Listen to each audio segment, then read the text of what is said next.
Antes da oração, vamos fazer a leitura do Salmo 43 como parte devocional do nosso culto desta noite. Salmo 43. Desejos pelo santuário. Faze-me justiça, ó Deus, e pleiteia a minha causa contra a nação contenciosa. Livra-me do homem fraudulento e injusto, pois tu és o Deus da minha fortaleza. Por que me rejeitas? Por que hei de andar eu lamentando sob a opressão dos meus inimigos? Envia a tua luz e a tua verdade para que me guiem e me levem ao teu santo monte e aos teus tabernáculos. Então irei ao altar de Deus que é a minha grande alegria. Ao som da harpa eu te louvarei, ó Deus, Deus meu. Porque estás abatida, ó minha alma? Porque te perturbas dentro de mim? Espera em Deus, pois ainda o louvarei, e a Ele meu auxílio e Deus meu. Amém. Vamos orar. Nosso Deus e Pai, te agradecemos pela tua palavra, porque tu mereces o nosso louvor e a nossa adoração. E neste culto possamos expressar o quanto nós te amamos, o quanto nós desejamos que o teu nome seja honrado e glorificado.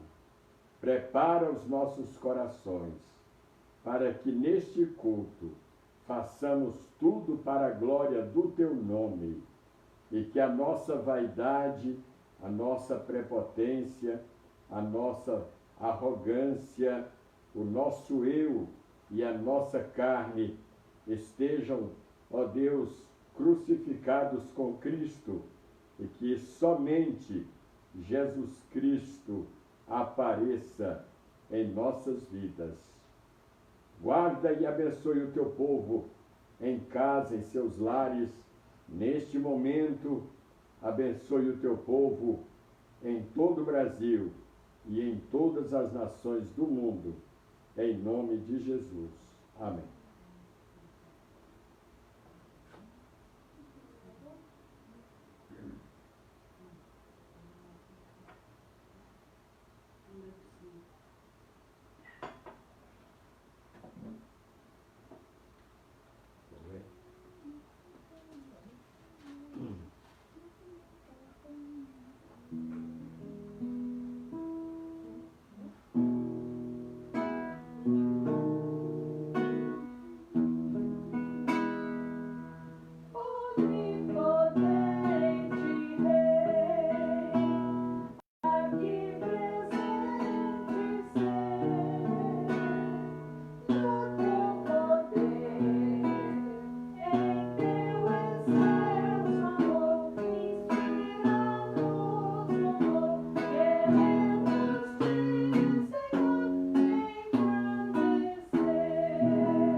Vamos cantar agora o hino 53, os irmãos que estão em casa podem abrir os seus cantores e juntos vamos louvar ao nosso Deus.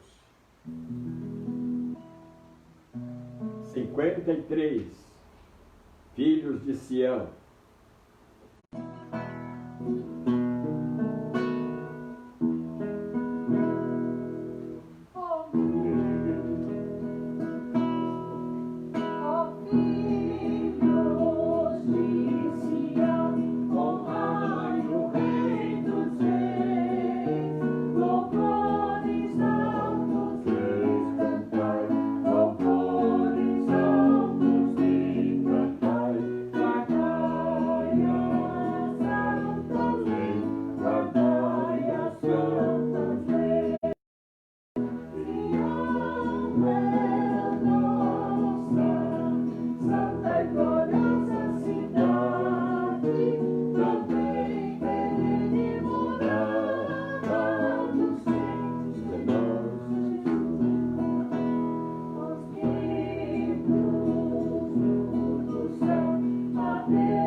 Irmãos, só para comunicar aos irmãos que nós agora temos no WhatsApp o grupo da PIB de Paulínia, para os irmãos participarem, para os irmãos se comunicarem, quando sentir saudade de algum irmão ou de todos, mande uma mensagem, uma palavra de ânimo, quando tiver algum pedido de oração, alguma comunicação, algum aviso.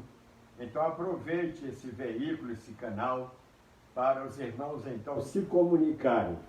São membros e congregados, não são somente os membros da igreja, mas outros irmãos, né, que fazem parte da nossa convivência e da nossa comunhão, podem também participar. Então nós damos graças a Deus por agora podermos contar com esse meio para estarmos em contato com os membros e congregados da Primeira Igreja Batista de Paulínia, PIB de Paulínia. Então nós vamos aproveitar esse instrumento, esse veículo para estarmos em contatos, em comunhão, mesmo à distância, uns com os outros. Muito bem, irmãos, nós vamos fazer a leitura da palavra de Deus em 2 Coríntios, capítulo 13 e versículo 5. 2 Coríntios 13, 5.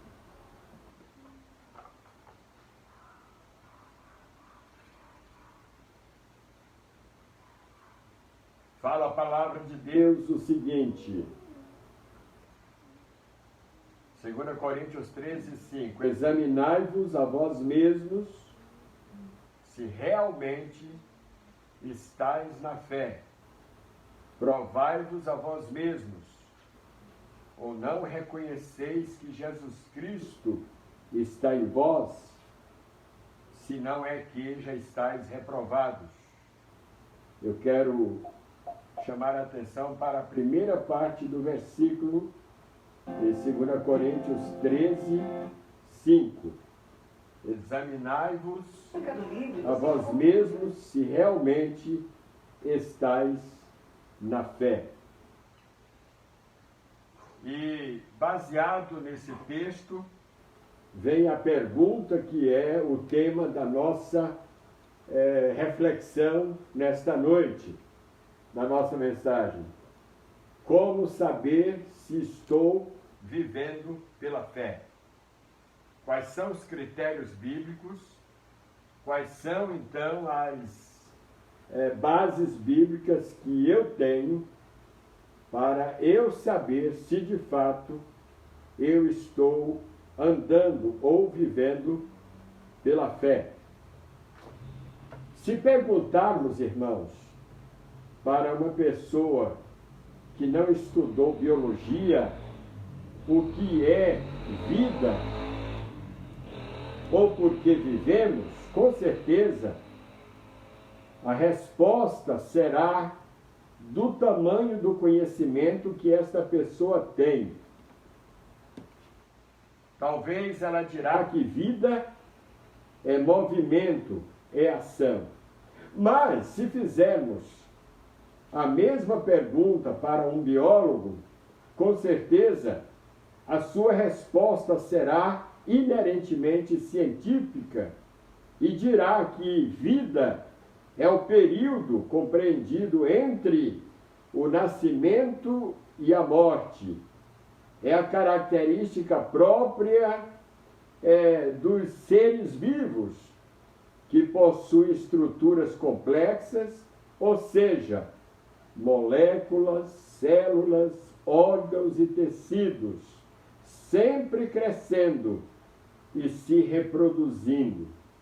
Agora, da mesma forma, acontece com os que não vivem pela fé e em relação aos que vivem. A diferença de conhecimento e experiência é muito grande. Se perguntarmos para uma pessoa que não conhece a natureza da fé, não é? A origem da fé, com certeza ela vai dar uma resposta do tamanho da sua ignorância em relação ao assunto. Mas seria diferente se fizéssemos a mesma pergunta para quem conhece, para quem sabe e para quem vive pela fé. Agora vamos responder à luz da palavra de Deus, e nós temos aqui 10 respostas, 10 fundamentações bíblicas para esta pergunta: como saber se eu estou vivendo pela fé? Talvez você esteja curioso e até esteja vivendo, mas tem alguma dúvida em relação a isso. E, abrindo a palavra de Deus, nós vamos então descobrir as respostas claras, as respostas básicas, evidentes, a respeito da fé. Primeiro, para eu saber se eu estou vivendo pela fé, eu estou vivendo pela fé, em primeiro lugar, quando eu creio nas promessas de Deus, que estão inseridas nas páginas da Bíblia, tanto do Velho quanto do Novo Testamento. Na carta aos Hebreus, epístola aos Hebreus 11, 33, o escritor, não é? Ele falando sobre os mártires da fé, os que viveram pela fé no Velho Testamento, ele diz: os quais, pelo meio da fé, subjugaram reinos, praticaram a justiça, obtiveram promessas, fecharam a boca de leões. Olha que nessa descrição está, não é, a frase obtiveram promessas. Se eles obtiveram promessas, é porque eles criam nessas promessas. E se eles criam nessas promessas, é porque eles viviam pela fé.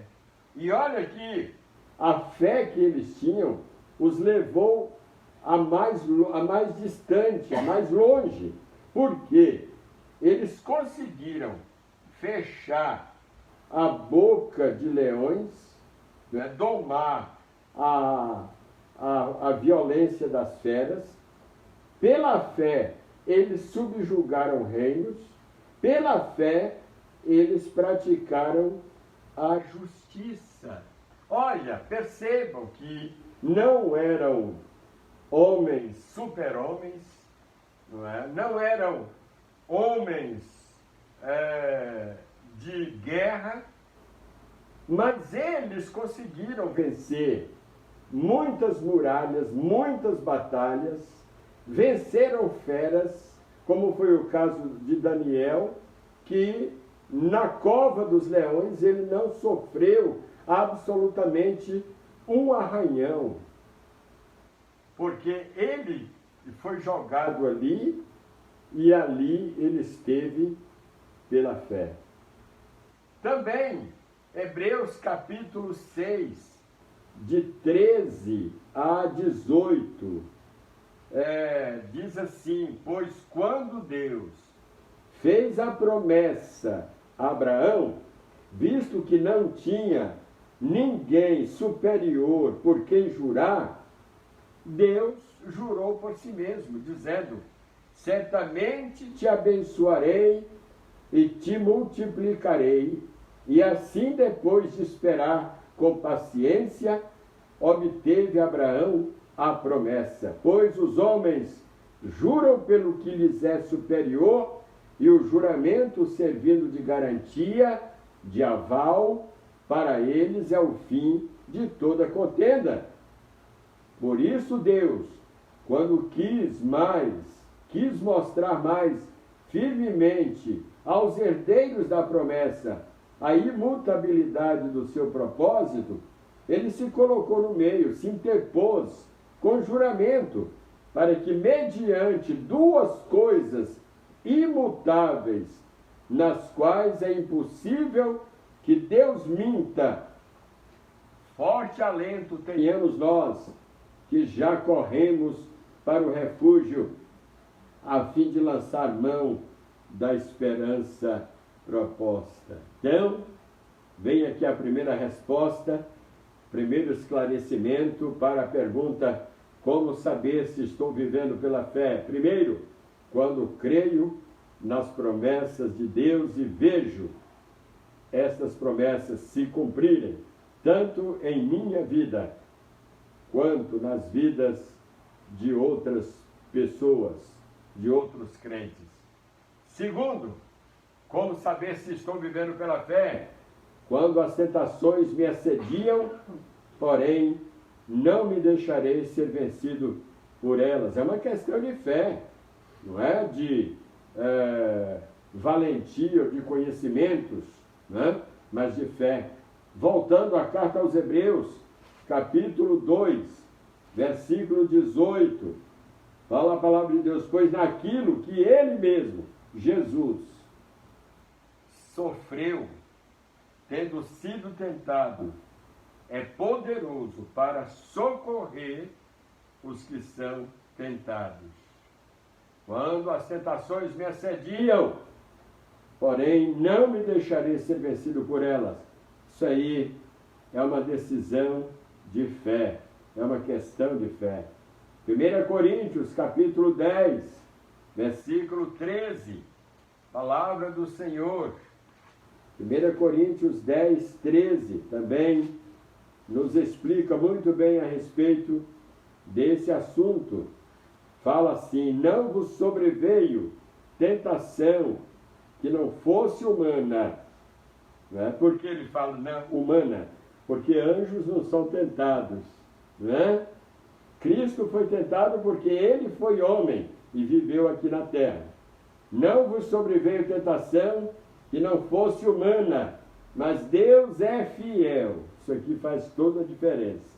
Deus é fiel e não permitirá que sejais tentados além das nossas forças. Pelo contrário, juntamente com a tentação, vos proverá livramento, de sorte que a possais suportar. A fidelidade de Deus é suficiente para nos socorrer, para nos acudir, para nos guardar de cairmos em tentação. Deus é bom em todo o tempo. Deus é bom o tempo todo. Irmãos, também, em terceiro lugar, como saber se estou vivendo pela fé quando carrego minha cruz sem reclamar, né? Sem reclamações. Lucas capítulo 9, versículo 23. O Senhor Jesus, ele nos fala, ele nos deixa a seguinte afirmação. 9:23. Dizia a todos, e não foi só para uma meia dúzia, mas para todos quantos estavam ao seu redor: se alguém quer vir após mim, a si mesmo se negue. É uma questão de fé, irmãos. Não é uma decisão pessoal. A si mesmo se negue, dia a dia, tome a sua cruz e siga-me. Sabe, meu irmão, cada um de nós tem a sua cruz. Você tem a sua, eu tenho a minha. Cada crente tem a sua cruz, né? E essa cruz, muitas vezes, erroneamente, algumas pessoas atribuem aos sofrimentos, aos problemas. Alguém fala: esse filho é uma cruz pesada para mim, essa pessoa, não é? Esse problema. Mas quando ele fala de cruz aqui, ele está falando de renúncia. E essa renúncia, ela só se dá através da fé, né? É essa fé que vai me capacitar a carregar a minha cruz sem reclamar, sem murmurar. Em quarto lugar, quando eu oro e sinto o céu mais próximo de minha cabeça, quando eu sinto Deus mais perto de mim. Lá no livro de Daniel, capítulo 10, versículos 11 e 12, diz a palavra do Senhor quando Daniel orava. Daniel 10, 11 e 12. Eis, ele me disse: Daniel, homem muito amado. Olha que bênção. Homem muito amado. Está atento às palavras que te dou, que te vou dizer. Levanta-te sobre os pés, porque eis que te sou enviado. Deus enviou o anjo Ao falar ele comigo esta palavra, eu me pus em pé tremendo. Então me disse: não temas, Daniel, porque desde o primeiro dia em que aplicaste o coração a compreender e a humilhar-te perante o teu Deus, foram ouvidas as tuas palavras, e por causa das tuas palavras é que eu vim. Olha que coisa extraordinária, irmãos, tremenda. O anjo veio, ou seja, Jesus Cristo, representado na pessoa daquele anjo, veio a Daniel por causa da oração de Daniel. E é claro que Daniel não fez aquela oração na força ou pelo impulso da sua carne, mas pela fé. Então, quando eu oro e tenho certeza que a minha oração foi ouvida e será, segundo a vontade de Deus, atendida, isso significa que eu estou vivendo pela fé. Em quinto lugar, quando eu sinto a mão de Deus trabalhando em meu favor, eu não estou sozinho nesta vida, e tudo quanto eu tenho que ter a certeza que Deus está comigo. Isaías capítulo 9, versículo 12. A palavra do Senhor, Isaías 9, 12, nos declara o seguinte: do Oriente vêm os sírios, Isaías 9, 12. Do Oriente vêm os sírios, do Ocidente os filisteus, e devoram a Israel à boca escancarada. Com tudo isto, não se aparta a sua ira, e a mão dele continua ainda estendida. Deus trabalha em meu, em seu, em nosso favor. Isaías 64, versículo 4, ainda fala o profeta, inspirado pelo Espírito Santo, porque desde a antiguidade, Deus falando pelo profeta, não se ouviu, nem com o ouvido se percebeu, nem com os olhos se viu Deus além de ti, que trabalha para aquele que nele espera.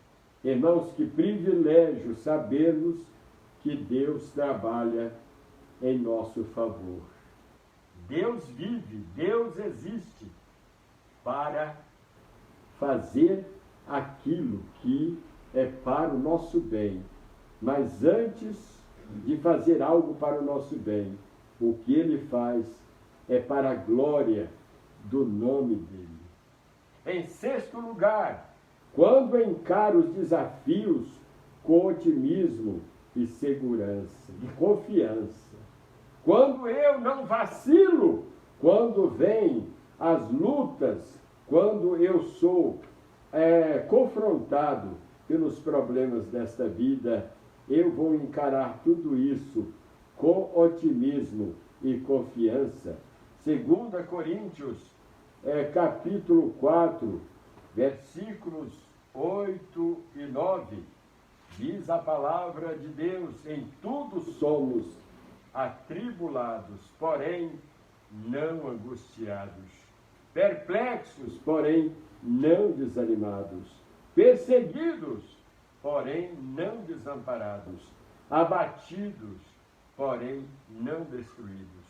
O que o apóstolo está nos ensinando aqui, irmãos, é que o crente não está isento de passar pelos problemas, de enfrentar as provações. Cuidado com essa doutrina falsa, espúria, que algumas igrejas ensinam por aí. E se você receber a Cristo como Senhor, todos os seus problemas serão resolvidos. Isso não é verdade, não tem base bíblica para isso. Não podemos aceitar essa teologia. A Bíblia fala que o próprio Filho de Deus, quando esteve na terra, ele sofreu e ele ficou conhecido como homem de dores e que sabe o que é padecer. E ainda nos versículos 16 a 18 de 2 Coríntios 5, o apóstolo fala, assim, pois, assim que nós daqui por diante a ninguém conhecemos segundo a carne, e se antes conhecemos Cristo segundo a carne, já agora não o conhecemos deste modo. E assim, se alguém está em Cristo, é nova criatura. As coisas antigas já passaram, e eis que se fizeram novas. Ora, tudo provém de Deus, que nos reconciliou consigo mesmo, por meio de Cristo, e nos deu o ministério da reconciliação. Irmãos, em sétimo lugar, como saber se estou vivendo pela fé? É quando consigo cantar, quando as nuvens estão escuras e o tempo tempestuoso. Mesmo assim, eu tenho condições, se estou vivendo pela fé, de apresentar a Deus o meu louvor e a minha adoração. Isaías capítulo 25, versículos 1 e 4. Isaías 25, 1 e 4. O Senhor, pela boca do profeta, fala o seguinte: ó Senhor, Tu és o meu Deus, exaltar-te-ei a Ti, e louvarei o Teu nome, porque tens feito maravilhas, e tens executado os Teus conselhos, antigos, fiéis e verdadeiros. Verso 4, porque foste a fortaleza do pobre, e a fortaleza do necessitado na sua angústia, refúgio contra a tempestade, sombra contra o calor, porque dos tiranos o bufo é como a tempestade contra o muro. O Senhor está conosco, mesmo quando nós enfrentamos os momentos críticos, os momentos terríveis desta vida. Capítulo 26, versículo 3, Tu, Senhor, conservarás em perfeita paz aquele cujo propósito é firme, porque ele confia em Ti. Em oitavo lugar, quando em minha vida eu deixo transparecer esta fé, a ponto dos outros perceberem e serem influenciados pela minha fé.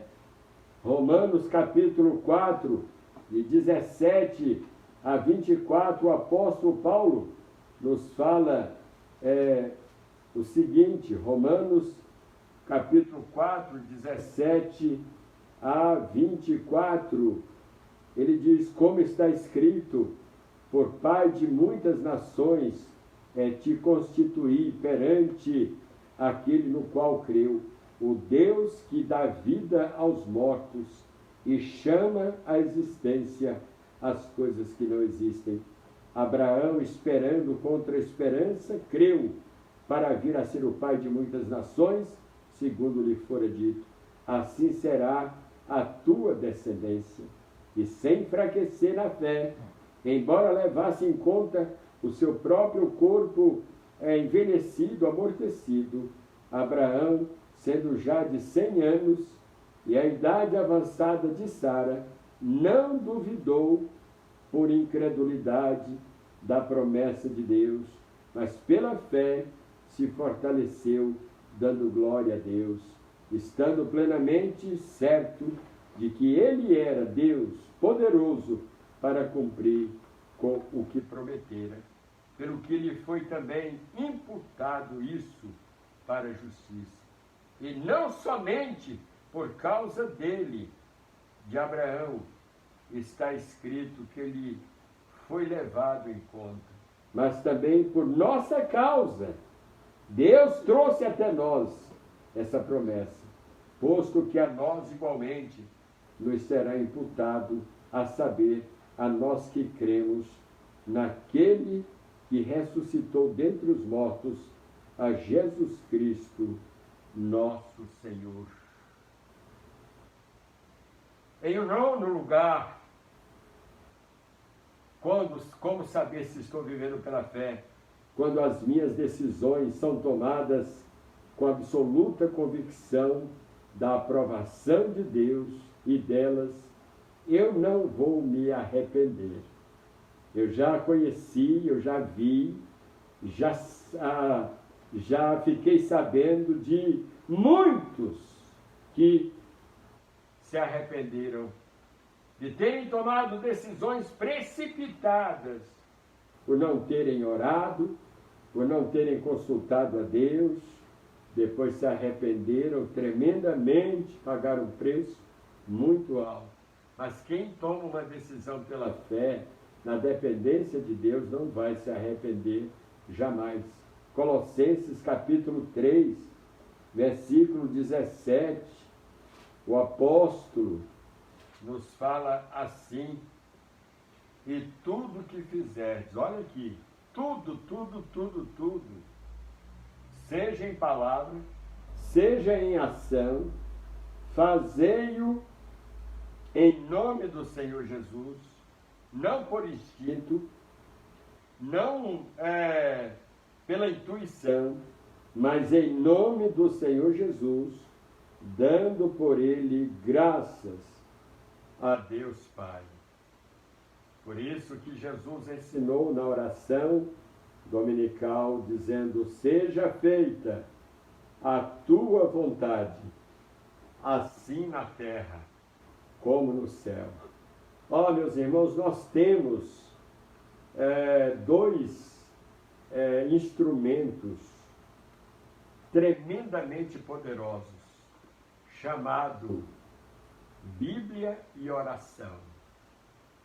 São dois instrumentos poderosos que, infelizmente, muitos crentes negligenciam.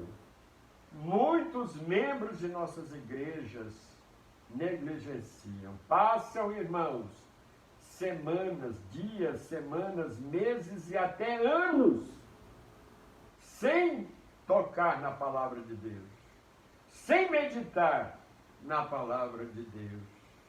Irmãos, isso é triste, é preocupante e vergonhoso, porque se nós não temos interesse de mantermos comunhão com Deus, as outras coisas, irmãos, para nós, vão se tornar, aquilo que é supérfluo, vai se tornar principal, importante, porque nós estaremos substituindo o principal, o importante, pelo supérfluo. E isso, irmãos, vai minando a nossa vida espiritual.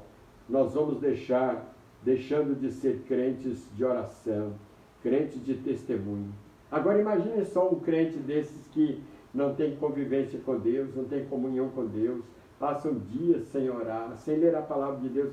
Se de repente esse crente se depara com um endemoniado, um possesso de demônios, e alguém diz assim: a única pessoa que tem aqui, que eu estou vendo que pode resolver esse problema para nós, é você. E agora?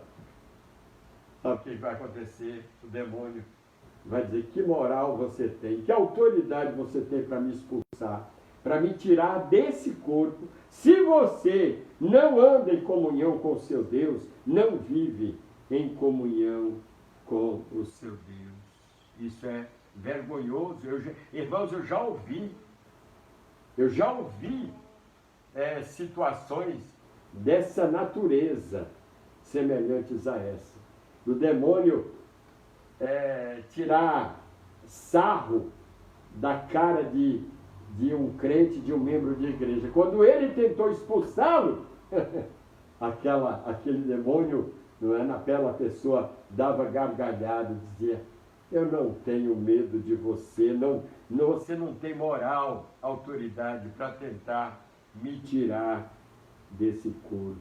Cuidado, irmãos, nós precisamos tomar todas as nossas decisões com absoluta convicção da aprovação de Deus e delas jamais vamos nos arrepender. Em 10º e último lugar, como saber se estou vivendo pela fé? Quando a esperança da volta de Cristo, ela é reavivada, ela é renovada cada dia em meu coração, em minha vida. Você sempre pensa na volta de Cristo? Diante desses acontecimentos que estão aí diante dos nossos olhos e nós mesmos experimentando na pele essa pandemia, será que isso não seria uma evidência, um sinal da iminente volta de Jesus Cristo, irmãos? Ou isso passa desapercebido da sua memória, da sua cabeça? Ah, irmãos, quando vivemos pela fé, a esperança da volta de Cristo, ela é renovada, é reavivada em nosso ser, em nosso coração. Lucas capítulo 21, para terminar, versículo 28, a palavra do Senhor diz o seguinte, Lucas 21, 28. Ora, ao começarem estas coisas a suceder, e o verbo aqui suceder, ele tem um sentido tão interessante, porque ele poderia falar, ao começar essas coisas a acontecer, não é? Mas é diferente, os verbos aqui, dentro desse contexto, não têm o mesmo sentido. Porque acontecer poderia ser casos esporádicos, né? Aleatórios, mas quando ele fala de suceder, o verbo suceder, né? Ele está falando de sucessão, de acontecimentos sucessivos. Né? Eu falei verbo, mas é adjetivo. Quando essas coisas começarem a suceder, porque vão acontecendo sempre, vão sucedendo sempre, até culminar com a volta de Cristo. Ao começarem essas coisas a suceder, exultai, primeira coisa, alegre-se com isso. Ao invés de você ficar triste, preocupado, fique alegre, exulte, e depois erga a sua cabeça, porque a vossa redenção se aproxima. Meus queridos irmãos, diante dessas 10 marcas, elas podem nos ajudar, e pode ajudar você, aí onde você está, a ver se a fé ela está viva, ela está ativa, ela está em evidência no seu dia a dia, ou se você tem deixado de viver pela fé. E se isso tem acontecido, peça ajuda para Deus. Como eu disse hoje pela manhã, busque aquele que é o autor e consumador da fé, que é Jesus. Ele é quem nos dá a fé e é Ele quem renova, é Ele quem repõe essa fé quando ela acaba ou quando ela está diminuindo. Então busque ao Senhor, busque aquele que é o autor e consumador da nossa fé. Grande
Amém.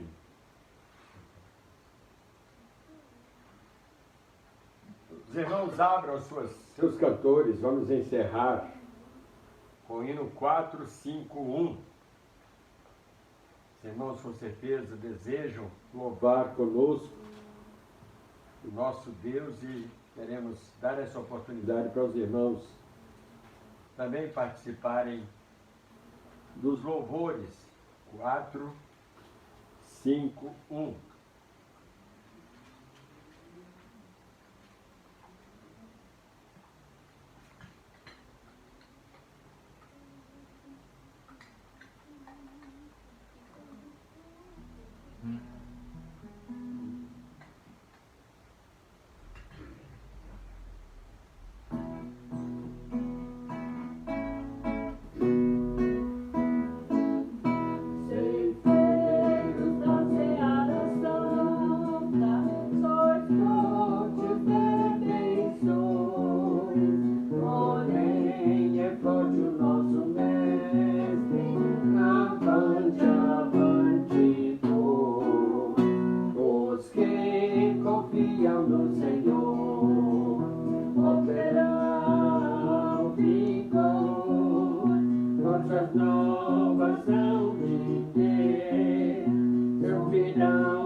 Vamos então orar, irmãos, nesse momento. E antes da oração, queremos dizer aos irmãos que nós estamos sempre intercedendo pelos irmãos, e isso está acontecendo, os membros da igreja orando uns pelos outros, para que o Senhor continue nos dando sustento, nos dando força, nos dando paz, nos dando alegria.